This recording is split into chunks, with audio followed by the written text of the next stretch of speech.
BEd second semester के छात्र ध्यान दें कि हम आपके चतुर्थ प्रश्न पत्र पर्यावरण शिक्षा में मैं आपको पर्यावरण शिक्षा में शिक्षण की विधियां पढ़ा रहे थे, जिसमें कल मैंने आपको शिक्षण विधि का अर्थ और अध्यापन विधि की चर्चा मैंने आपसे की थी। आज हम आपको सबसे पहले तो ये बता दें कि शिक्षण विधि और शिक्षण विधा में क्या अंतर है। सामान्यतः आप देखते हैं कि शिक्षण विधा और शिक्षण विधि को एक दूसरे का पर्याय माना जाता है, परंतु दोनों में कुछ अंतर है। दोनों एक दूसरे के पर्याय ना होकर के दोनों एक दूसरे के पूरक हैं। वास्तव में शिक्षण विधा और शिक्षण विधि का एक छोटा सा अंश मात्र है, जो शिक्षण की अन्य क्रियाओं जैसे उसके प्रस्तुतिकरण करना, व्याख्या करना इत्यादि के साथ वो अपना सामंजस्य स्थापित कर शिक्षण विधि को प्रभावी, रोचक, सरल एवं सुगम बनाने का कार्य करती हैं। यानी शिक्षण को प्रभावी बनाने के लिए शिक्षक को विभिन्न शिक्षण विधियों की जानकारी अवश्य होनी चाहिए। शिक्षण विधि की जो जानकारी होगी उसी अनुसार वो अपने अध्यापन को सरल और सहज बना करके विद्यार्थियों को आत्मसात कराने का पूर्ण प्रयास करेगा। तो आइए हम आपको विभिन्न प्रकार की जो शिक्षण विधियां हैं उनके बारे में चर्चा करते हैं। सबसे पहले जो विधि है जो हम आपको बताएंगे वह है प्रोजेक्ट विधि। इसमें आप थोड़ा सा ध्यान देंगे कि प्रोजेक्ट विधि होगी या जो भी विधि होगी, इसमें हम आप लोगों को इस विधि का आविष्कार किसने किया है इसको भी थोड़ा सा आप सभी लोग ध्यानपूर्वक अपने माइंड मेकअप करके रखिएगा। कभी ऑब्जेक्ट प्रश्न में ये विधि के आविष्कार से संबंधित एग्जाम में भी पूछ लेता है, फ्यूचर भी इसकी कभी न कभी आवश्यकता पड़ती रहती है। तो क्योंकि यह विधि जो है यानी प्रोजेक्ट जो विधि है या पर्यावरण शिक्षा के लिए एक बहुत ही प्रभावी विधि है, इस विधि का आविष्कार विलियम किलपैट्रिक ने किया था। किलपैट्रिक ने जब इसको बनाया तो उनका कुछ विचार था। तो सबसे पहले उन्होंने लिखा कि प्रोजेक्ट एक उद्देश्यपूर्ण क्रिया है जिसको पूर्ण संलग्नता के साथ सामाजिक वातावरण में किया जाता है। क्योंकि प्रोजेक्ट एक समस्या मूलक कार्य है जो वास्तविक स्थिति में पूरा किया जाता है। प्रोजेक्ट यथार्थ जीवन का ही एक भाग है जो विद्यालय में प्रदान किया जाता है। इसके कुछ आपको हम सिद्धांत बताते हैं। सिद्धांत इसके कुल 7 हैं। प्रयोजनता, क्रियाशीलता, रोचकता, यथार्थता, सामाजिकता, स्वतंत्रता और उपयोगिता। अब प्रयोजन क्या है?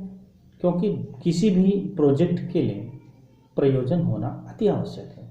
बिना प्रयोजन के कोई भी कार्य हम नहीं करते। क्रियाशीलता यह विधि का दूसरा आधार है। क्रियाशीलता इस विधि के अंतर्गत बालक जो भी कुछ सीखता है वो लर्निंग बाय डूइंग यानी करके सीखता है।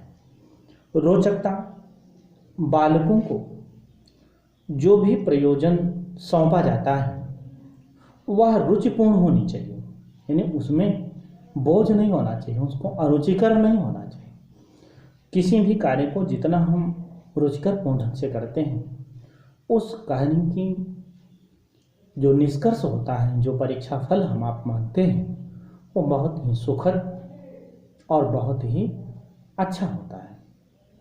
यथार्थता, जैसे कभी भी प्रोजेक्ट में जो कार्य हम बालक को सौंपते हैं या कराते हैं, वे वास्तविक जगत से जुड़े होने चाहिए, यानी उसमें यथार्थता ही होनी चाहिए।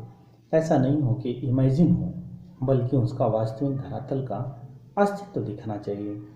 सामाजिकता, क्योंकि आप देखें प्रोजेक्ट विधि में बालकों को वे कार्य दिए जाते हैं जिनसे उनमें सामाजिकता का भी विकास होता है। तो सामाजिकता के विकास का तात्पर्य यहाँ यह है कि किसी भी कार्य को आपस में मिलजुल करके जो कार्य करते हैं, उसी में हमारी क्या होती है, सामाजिकता का विकास होती है। स्वतंत्रता, इस विधि में बालकों को पूरी स्वतंत्रता प्रदान की जाती है। उन पर किसी भी प्रकार का बंधन नहीं दिया जाता, कोई बहुत प्रेशर नहीं दिया जाता, यानी स्वेच्छा से, मन मस्तिष्क से स्वतंत्र होकर उस कार्य को संपन्न करने की उन्हें पूर्ण स्वतंत्रता दी जाती है।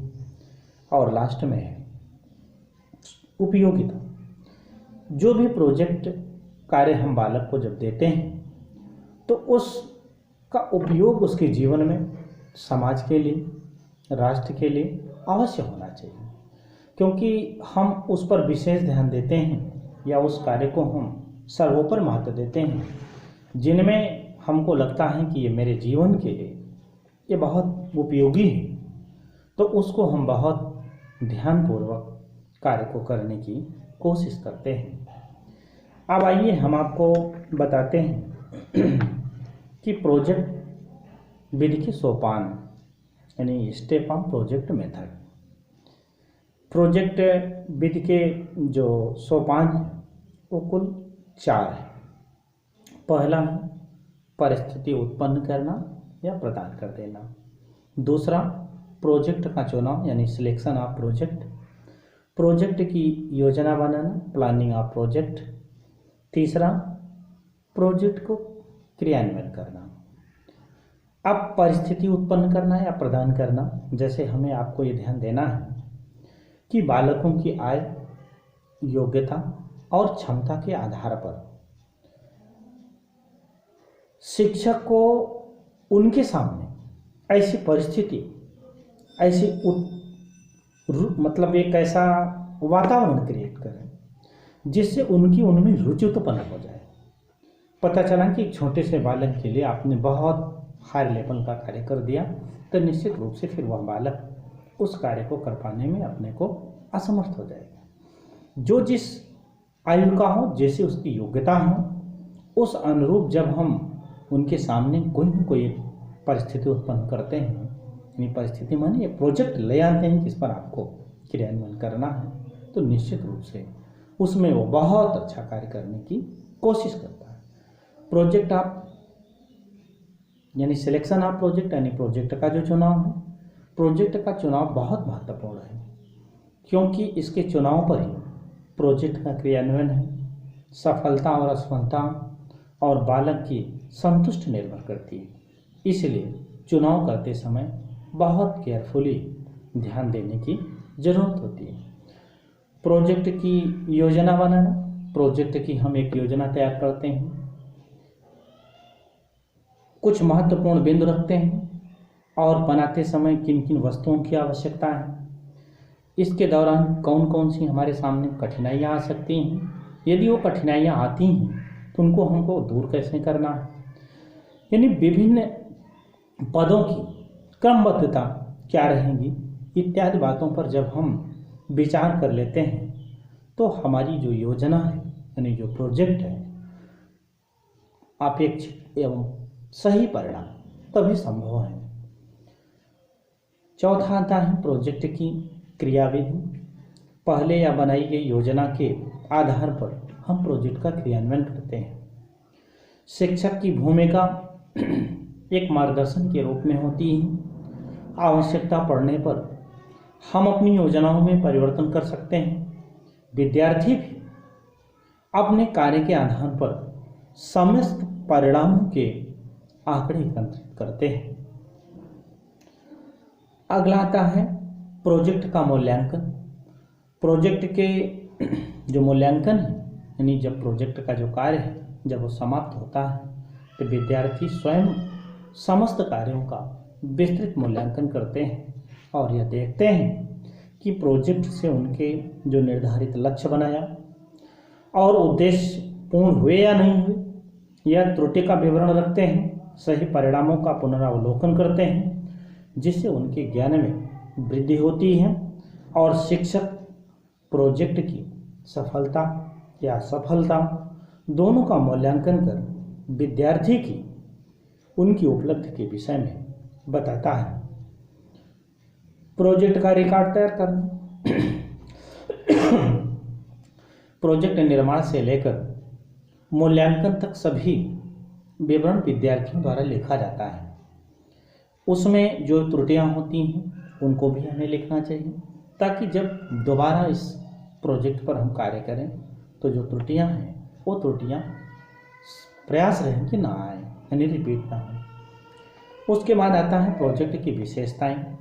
प्रोजेक्ट की विशेषताएं जैसे व्यक्तिगत विभिन्नता पर आधारित होती हैं, जीवन से संबंधित होती हैं या पुस्तकीय ज्ञान पर आधारित नहीं है, बल्कि वास्तविक जीवन से जुड़ी हुई घटनाओं तथ्यों पर संकलित होती हैं। प्रजातांत्रिक भावनाओं का विकास होता है। इस विधि में बालकों को आपस में सहयोग, परोपकार की भावना का विकास होता है, जो एक दूसरे से मिल करके किसी कार्य को करने में एक लक्ष्य बना लेते हैं। मनोवैज्ञानिक विधि में, क्योंकि इसमें सीखने के 3 नियम हम आप अप्लाई करते हैं, तत्परता का नियम, अभ्यास का नियम, परिणाम के नियम का भी हम उपयोग करते हैं। श्रम के प्रति निष्ठा, यानी इस विधि में बालकों ने जिस भी कार्य को किया उनके श्रम के प्रति निष्ठा की भावना बढ़ती है। स्वनिर्णय लेने की क्षमता, यह भी बालकों में निर्णय लेने की क्षमता का बहुत कॉन्फिडेंस आ जाता है। अन्वेषण करने की शक्ति, यानी प्रोजेक्ट विधि के माध्यम से भविष्य में बालक शोध कार्य के प्रति वो प्रेरित होता है। इस प्रकार से यदि हम देखें तो प्रोजेक्ट विधि